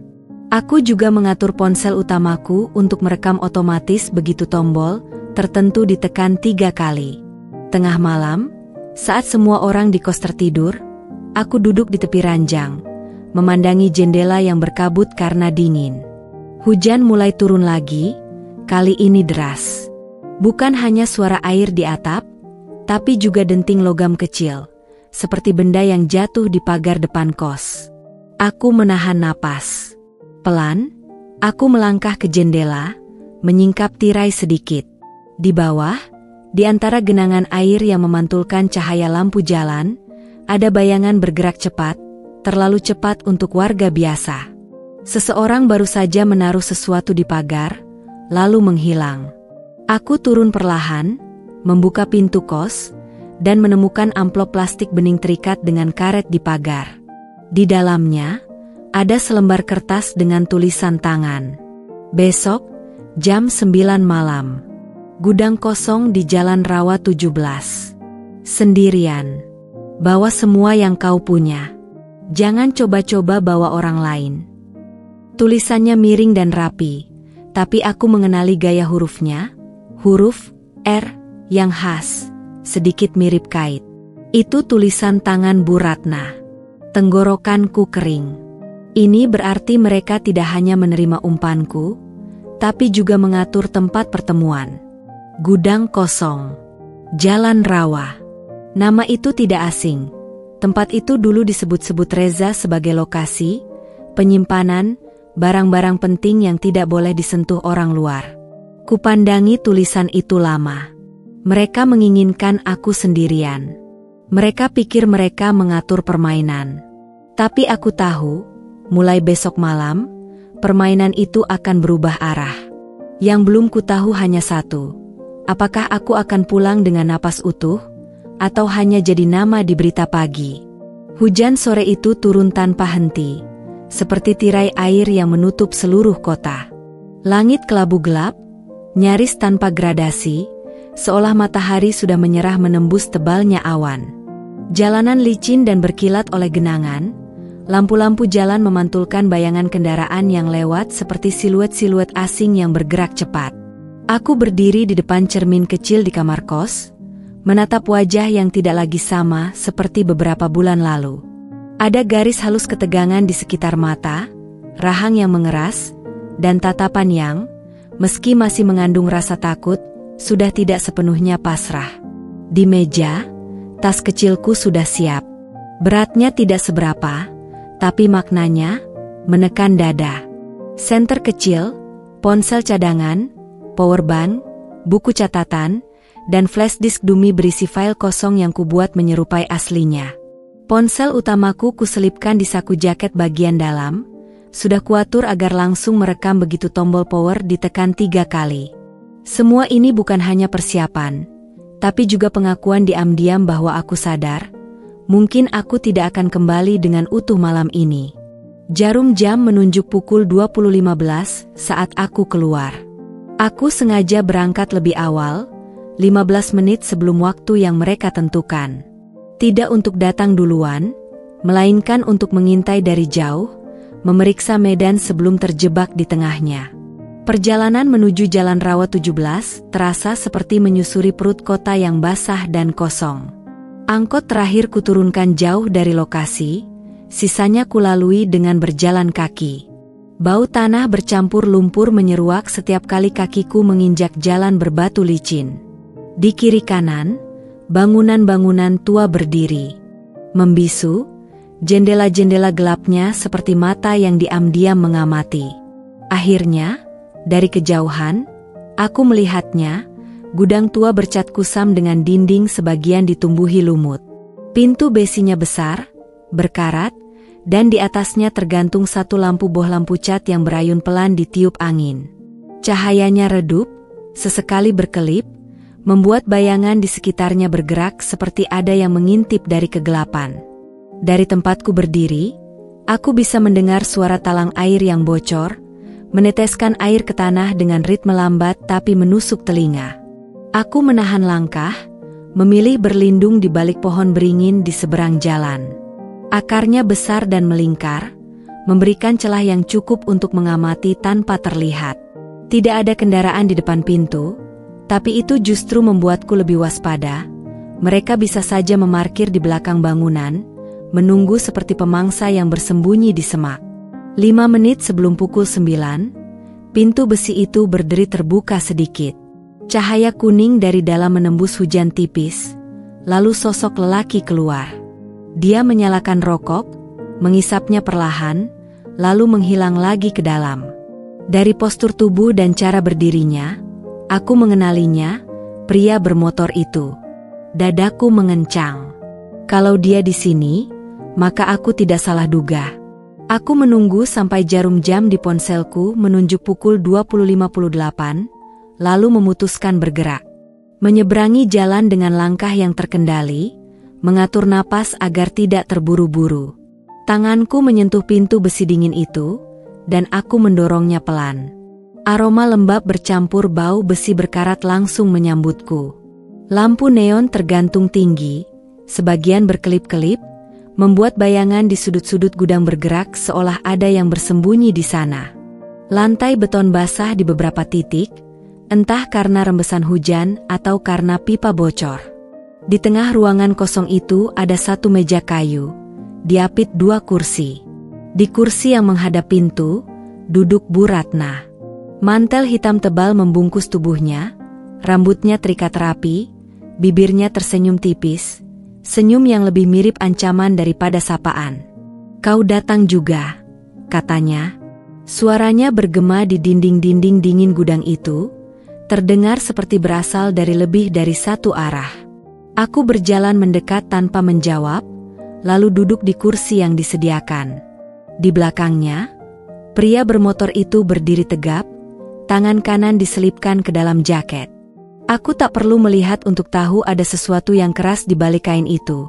Senjata, atau setidaknya alat untuk menakut-nakuti.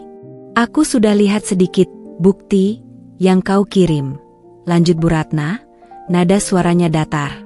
"Pertanyaannya, berapa banyak lagi yang kau punya?" Aku menarik napas perlahan, mencoba mengabaikan detak jantungku yang semakin cepat. "Cukup banyak untuk membuat semua orang di sini duduk di kursi terdakwa."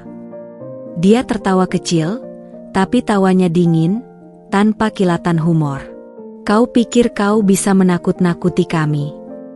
Tangannya bergerak pelan, memberi isyarat kepada pria bermotor itu. Dia melangkah maju, mendekat ke sisi kiriku, menunduk sedikit. Aku bisa mencium bau asap rokok bercampur hujan di bajunya. Dengan gerakan yang sudah kupersiapkan, aku meraih tas kecilku, mengeluarkan flash disk dummy, lalu meletakkannya di atas meja. "Kalau kau ingin ini, kita buat perjanjian. Aku keluar dari hidup kalian, kalian berhenti mengikutiku." Bu Ratna menyipitkan mata, jari-jarinya menyentuh flash disk itu dengan gerakan yang lambat, nyaris teatrikal. "Dan kalau aku tidak mau?" Aku menatapnya lurus. "Maka ada salinan yang akan sampai ke pihak yang tidak bisa kau sentuh." Keheningan yang jatuh setelah itu terasa padat, seperti udara tiba-tiba berubah menjadi air. Dari sudut mataku, aku melihat pria bermotor itu bergerak. Tangannya masuk lebih dalam ke saku jaket. Refleks, ibu jariku menekan tombol power ponsel 3 kali. Lampu indikator kecil di sisi layar berkedip. Rekaman sudah berjalan, menangkap suara dan gambar melalui kamera depan yang mengarah tepat ke wajah Bu Ratna. "Masalahnya," kata Bu Ratna pelan, nadanya berubah seperti sedang mengajari anak kecil yang keras kepala, "aku tidak suka ancaman. Dan biasanya, aku memotong sumber masalah, sebelum masalah itu tumbuh terlalu besar." Dia bangkit, langkahnya berputar mengitari meja, hak sepatunya memukul lantai beton dengan bunyi yang tajam. Saat dia berdiri tepat di belakangku, aroma parfum tajamnya bercampur bau logam karat dari ruangan. Pertanyaannya, "Alia, kau siap mati malam ini?" Aku menahan napas, menatap lurus ke depan. Dalam kepalaku, semua jalur keluar kuperiksa, pintu di belakangku, jarak ke meja, kemungkinan memukul lampu neon agar ruangan gelap total. Otot-otot di lenganku menegang, siap bergerak jika perlu. Aku tahu, detik berikutnya akan menentukan apakah aku keluar dari sini dengan napas utuh, atau menjadi berita singkat di koran besok pagi. Udara di dalam gudang seperti cair, kental oleh aroma besi berkarat dan kelembapan yang menusuk paru-paru. Lampu neon di atas kepala berkelip, membuat bayangan bergerak-gerak di dinding beton seolah ruangan ini penuh dengan siluet yang mengintai. Suara hujan di atap seng menjadi latar yang konstan, tik-tik-tik cepat tak beraturan yang memukul ritme gugup di dalam dadaku. Bu Ratna berdiri di belakang kursiku, begitu dekat hingga aku bisa mencium aroma parfumnya yang tajam bercampur sedikit bau tembakau. Tangannya terlipat di depan dada, sementara pria bermotor itu berdiri di sisi kanan. Setengah membungkuk, jemari kirinya menggenggam pisau lipat dengan mata pisau mengintip keluar. Ujungnya berkilat saat tersambar cahaya lampu. "Napasmu terlalu tenang untuk orang yang akan mati," ucap Bu Ratna pelan, seperti bisikan maut di telingaku. Aku mengangkat kepala, menatap lurus ke dinding kosong di depan. "Mungkin karena aku tahu," kataku dengan nada terukur, "bukan aku yang akan mati malam ini." Tatapan pria bermotor itu berubah sesaat, seperti tak yakin mendengar jawabanku. Tapi hanya sebentar, dia kembali menajamkan mata, bersiap. Dalam sepersekian detik, aku membuat pilihan. Kursi di bawahku kudorong keras ke belakang, menghantam lutut Bu Ratna. Dia mengumpat dan terhuyung mundur. Gerakan itu membuat pria bermotor itu refleks melangkah maju. Tapi aku sudah meraih flash disk di meja dan menjatuhkannya ke lantai. Peletak. Penutupnya terlepas, memperlihatkan papan sirkuit kosong. "Bohong?" Suara Bu Ratna pecah, marah bercampur terkejut. "Bukan bohong," ujarku, napas cepat, "cuma bukan ini yang kau cari." Tanganku bergerak ke saku jaket, menekan tombol di ponsel. Layar menyala, dan suara dari speaker bergema di seluruh gudang, rekaman percakapan Bu Ratna dengan pejabat korup yang dilindunginya. Setiap kata, ancaman, rencana suap, dan pengakuan terdengar jelas, memantul dari dinding-dinding dingin. Pria bermotor itu terhenti. Matanya melirik ke Bu Ratna, keraguan yang hanya berlangsung sepersekian detik, tapi cukup bagiku. Aku menendang meja ke arahnya, membuatnya kehilangan keseimbangan. Pisau di tangannya jatuh, meluncur di lantai dengan suara nyaring. "Gila kau." Bu Ratna maju, tapi aku sudah berdiri tegak, memegang ponsel seperti memegang senjata. "Kau kira cuma aku di sini?" kataku. "Kau lupa, aku belajar dari kalian. Tidak ada pertemuan yang cuma satu pintu keluar." Seolah menjawab, suara langkah berat terdengar dari pintu gudang. 3 sosok masuk, lampu senter di tangan mereka menyapu ruangan. 2 di antaranya berseragam security perusahaan yang dulu pernah jadi klien Bu Ratna, orang-orang yang dulu ia pecat untuk menutupi kasusnya. Yang ketiga adalah Andi, teman yang kukira menghilang karena takut terlibat. Bu Ratna memutar tubuhnya, wajahnya mengeras. "Kalian?" Andi maju selangkah. "Kau pikir semua orang akan tutup mulut selamanya, Ratna? Kau sudah terlalu jauh." Pria bermotor melihat kesempatan dan berlari ke pintu samping. Salah satu security langsung mengejarnya, langkah mereka bergema di lorong sempit. Sementara itu, Bu Ratna berusaha meraih tas di kursi, tapi aku sudah bergerak lebih dulu, menendangnya hingga terguling ke sudut ruangan. "Data asli aman di luar sini," kataku tegas. "Dan orang-orang yang harus tahu, sedang menunggu di luar." Hujan di luar menggila, suaranya memukul atap seng seperti genderang perang. Bu Ratna berdiri kaku, napasnya berat. Ada kilat marah di matanya, tapi bibirnya tetap tersenyum tipis.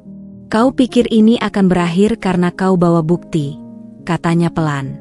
Aku mendekat, jarak kami tinggal 1 langkah. "Tidak." Tapi malam ini, permainanmu selesai. Dari kejauhan, sirene mulai terdengar, pertama samar, lalu makin jelas. Cahaya merah dan biru mulai merayap di celah pintu, menari di dinding gudang.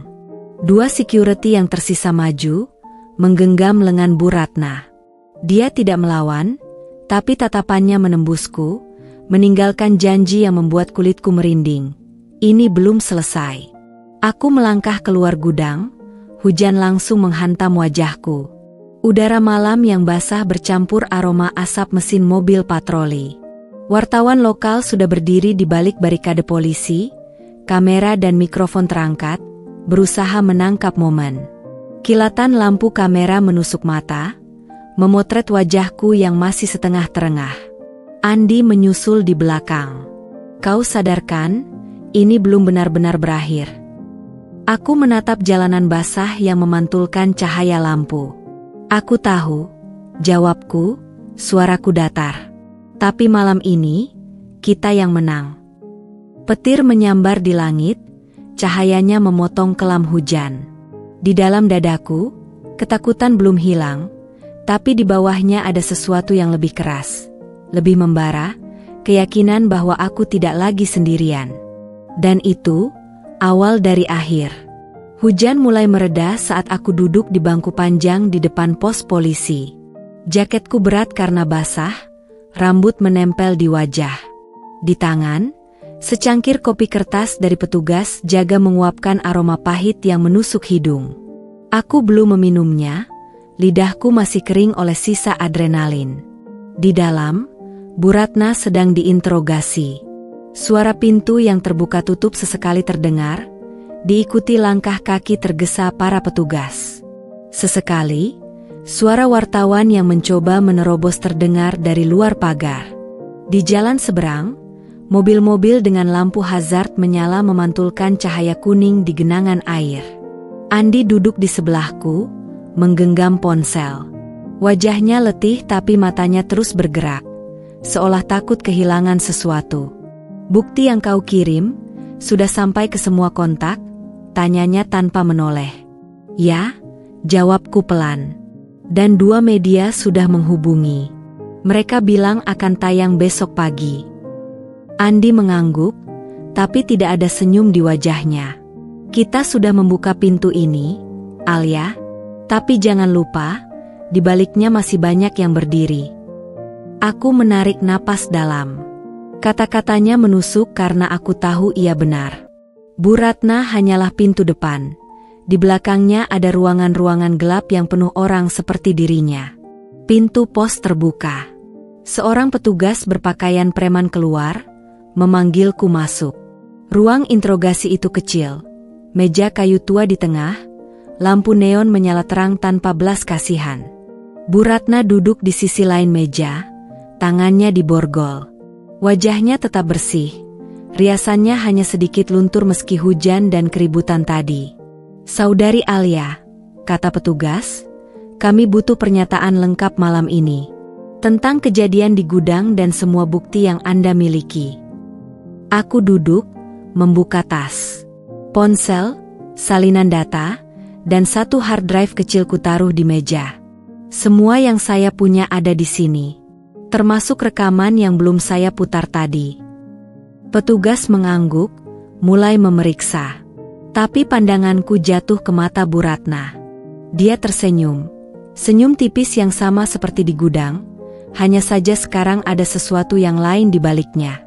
Berani juga kau, Alia, katanya pelan. Tapi percaya padaku, kau akan berharap semua ini tidak pernah terjadi. Petugas menegurnya, tapi aku tidak menanggapi. Aku menatap lurus ke meja, mengulang di kepala, jangan terjebak di permainan mereka lagi. Proses itu berlangsung hampir 2 jam. Saat aku keluar, udara malam terasa berbeda. Lebih sunyi, tapi bukan sunyi yang tenang. Seolah kota ini menahan napas, menunggu sesuatu yang akan pecah lagi. Mobil patroli mengantarku ke kos. Jalanan basah memantulkan lampu jalan, menciptakan bayangan yang bergerak bersama mobil. Setiap kali bayangan itu bergeser, Aku refleks melirik ke belakang, memastikan tak ada motor hitam yang mengikutiku. Di depan gerbang kos, aku melihat sesuatu yang membuatku berhenti sejenak. Sebuah amplop putih tergantung di pagar. Basah oleh sisa hujan, tapi masih tertutup rapat. Aku meraihnya, membuka perlahan. Di dalamnya, selembar foto, hitam putih, diambil dari jarak jauh. Aku berdiri di depan toko buku, beberapa hari lalu. Di pojok foto, sebuah catatan dengan tulisan tangan. Kamu hanya memotong satu cabang.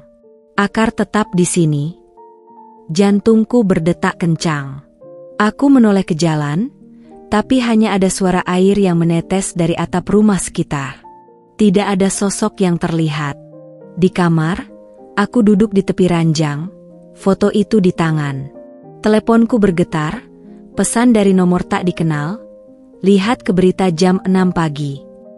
Aku menatap layar ponsel, lalu ke jendela. Di luar, langit dini hari mulai memudar dari hitam ke abu-abu. Hujan benar-benar berhenti, tapi sisa air di talang masih menetes pelan. Malam ini seharusnya berakhir di gudang itu. Tapi foto di tanganku adalah bukti bahwa permainan ini masih jauh dari selesai. Dan di dalam dadaku, aku tahu, mereka baru saja mengganti pion. Jam digital di sudut meja menunjukkan pukul 5.57. Jarum detik bergerak dengan suara tik-tik yang terasa lebih keras dari biasanya. Kopi di cangkirku sudah dingin. Permukaannya tak lagi beruap, tapi aroma pahitnya masih memenuhi udara kamar, bercampur dengan bau lembab dari hujan semalam. Aku duduk di kursi kayu dekat jendela, menatap langit yang mulai memucat. Warna biru. Gelap berubah menjadi abu-abu, lalu pucat seperti lembar kertas kosong yang menunggu ditulisi. Satu-satunya suara dari luar hanyalah tetesan air dari talang, ritmis dan sabar. Di meja kecil di sudut, televisi menyala dengan suara pelan. Saluran berita pagi menayangkan breaking news.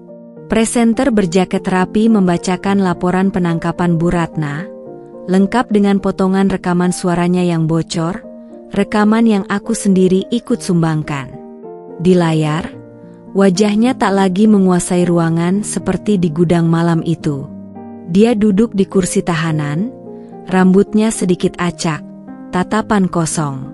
Tapi di sudut bibirnya, aku masih bisa melihat sisa senyum yang sama, senyum orang yang tahu ini bukan akhir baginya.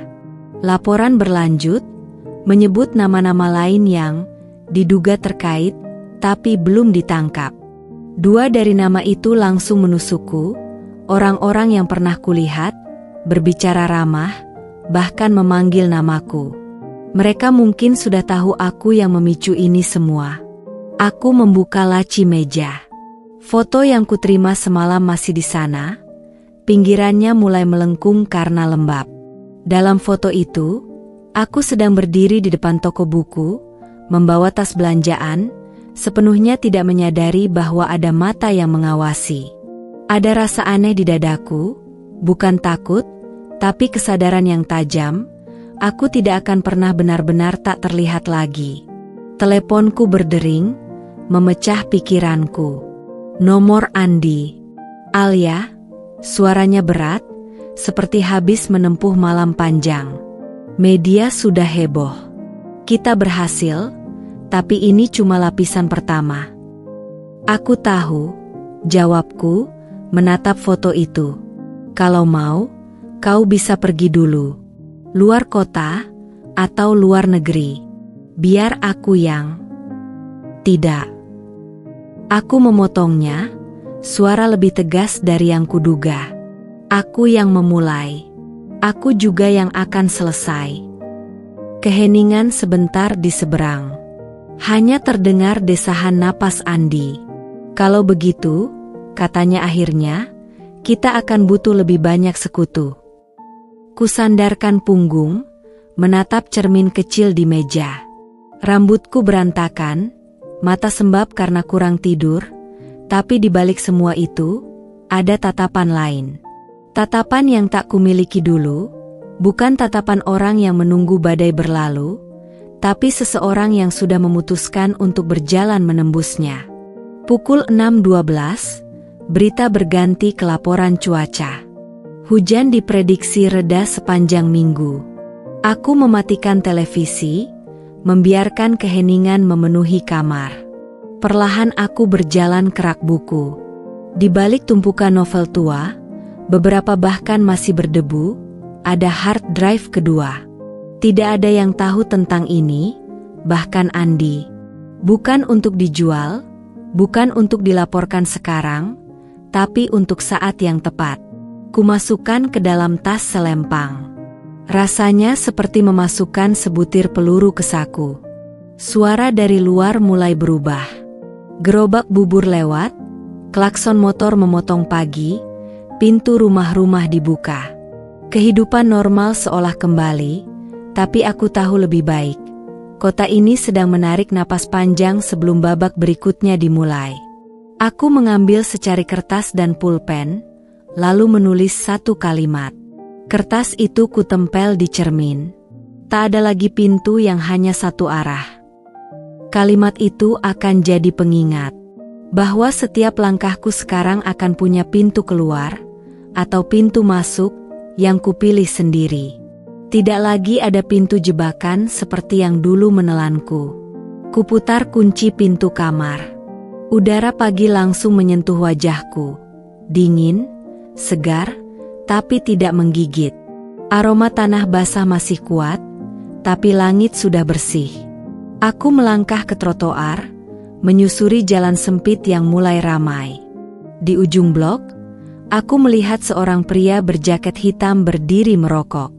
Asapnya membentuk garis tipis yang pecah ditiup angin. Tatapannya mengikutiku beberapa detik sebelum ia memalingkan wajah. Aku berhenti sejenak, menatap balik. Tidak lama, hanya cukup untuk menunjukkan bahwa aku melihatnya. Dulu, aku akan segera berbelok, menghindar. Sekarang, aku berjalan lagi. Tidak buru-buru, tidak bersembunyi. Langkahku menyentuh genangan kecil, menciptakan riak yang cepat menghilang. Tapi aku tahu riak itu ada, seperti semua yang telah kulakukan. Dan sama seperti air itu, riak-riak ini akan menjalar ke tempat-tempat yang tidak bisa kuduga. Permainan ini belum selesai. Tapi aku juga belum. Malam itu, aku duduk di kursi yang sama seperti pagi tadi. Lampu meja redup menerangi selembar kertas kosong. Di luar, hujan rintik kembali turun, mengetuk jendela dengan sabar. Kota seperti menahan napas, menunggu sesuatu. Teleponku bergetar sekali, pesan singkat dari nomor tak dikenal. Kau pikir sudah berakhir? Tidak ada tanda baca lain. Tidak ada nama. Aku menatap layar beberapa detik, lalu mematikan ponsel. Bukan karena aku takut. Justru sebaliknya, aku ingin tahu berapa lama mereka berani menunggu di luar gelap sebelum aku yang keluar menemui mereka. Di kejauhan, suara sirene polisi melintas, memudar, lalu hilang. Aku membuka gorden sedikit. Jalanan basah memantulkan lampu jalan, seolah ada dua dunia, yang di atas aspal, dan yang di bawahnya. Di dunia pantulan itu, semua terlihat lebih bengkok. Aku menutup gorden kembali. Kunci hard drive kedua masih ada di dalam tas. Beratnya tak berubah, tapi maknanya semakin dalam. Itu bukan lagi sekadar bukti. Itu janji bahwa jika mereka mengetuk pintu, aku tidak akan membukanya dalam keadaan tak bersenjata. Jam menunjukkan pukul 23.48. Masih ada 12 menit sebelum hari berganti. Aku menuang sisa kopi pagi ini ke gelas baru. Rasanya pahit, dingin, dan berat, tepat seperti yang kupikirkan tentang hari esok. Karena aku tahu satu hal, hari ini hanyalah akhir dari satu bab. Dan pintu berikutnya sudah mulai terbuka.